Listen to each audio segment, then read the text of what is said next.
नमस्कार दोस्तों। बहुत से लोगों के क्वेश्चन थे कि यदि आईटीआर को लेट फाइल किया जाता है ड्यू डेट के बाद, तो जो लेट फीस है वो कैसे कैलकुलेट की जाती है, क्या ग्रॉस टोटल इनकम पे या फिर टोटल इनकम पे। दोस्तों, यदि आप आईटीआर को ड्यू डेट तक फाइल नहीं कर पाए हैं, यानी कि 31 जुलाई तक नॉन ऑडिट केसेस में, तो अब आपको लेट फीस पे करनी होगी। लेकिन यदि आपकी इनकम 2,50,000 से कम थी, तो उस केस में आपको लेट फीस जो है वो पे करने की आवश्यकता नहीं होगी।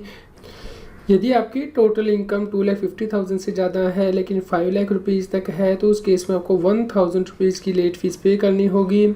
और यदि आपकी जो टोटल इनकम है वो 5 लाख रुपीज़ से एक्सीड हो जाती है, तो उस केस में आपको 5,000 रुपीज़ की लेट फीस पे करनी होगी। तो चलिए दोस्तों, इसे समझ लेते हैं एग्जाम्पल के साथ। तो दोस्तों, मान लीजिए किसी टैक्स पेयर की जो इनकम है वो 2,50,000 या फिर उससे कम है। तो ग्रॉस टोटल इनकम यहाँ पे क्योंकि 2,50,000 से कम है, तो इस केस में टैक्स पेयर को आईटीआर फाइल करने की आवश्यकता नहीं थी।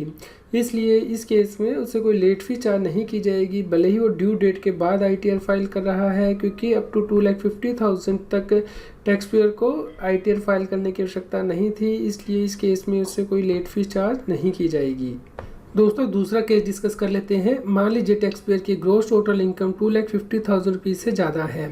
तो इस केस में टैक्स पेयर इनकम टैक्स की रिटर्न फाइल करने के लिए लायबल है, भले ही उससे यदि डिडक्शन दे दी जाए तो उसकी इनकम जो है 2,50,000 से कम हो जाती है।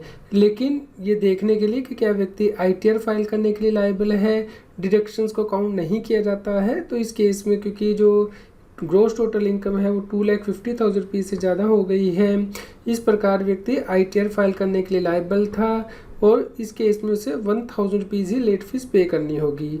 क्योंकि इस केस में जो टोटल इनकम है वो 5 लाख रुपीज़ से कम है, इसलिए यहाँ पे सिर्फ 1,000 रुपीज़ की ही लेट फीस पे करनी होगी। दोस्तों, नेक्स्ट केस डिस्कस करते हैं, जहाँ पे कि जो टैक्स पेयर की gross total income 6 lakh rupees से भी ज़्यादा है। लेकिन यहाँ पे अगर उसे डिडक्शन दे दी जाए तो यहाँ पे जो टोटल इनकम है वो 5 लाख रुपए से ज़्यादा हो गई है। तो क्योंकि यहाँ पे टोटल इनकम 5 लाख रुपए से ज़्यादा हो गई है, इसलिए यहाँ पे टैक्स पेयर को जो लेट फीस है वो 5,000 रुपये पे करनी होगी। इसके अलावा उसे टैक्स भी पे करना होगा, जैसे कि आप अपनी स्क्रीन पे देख पा रहे हैं, विद इंटरेस्ट।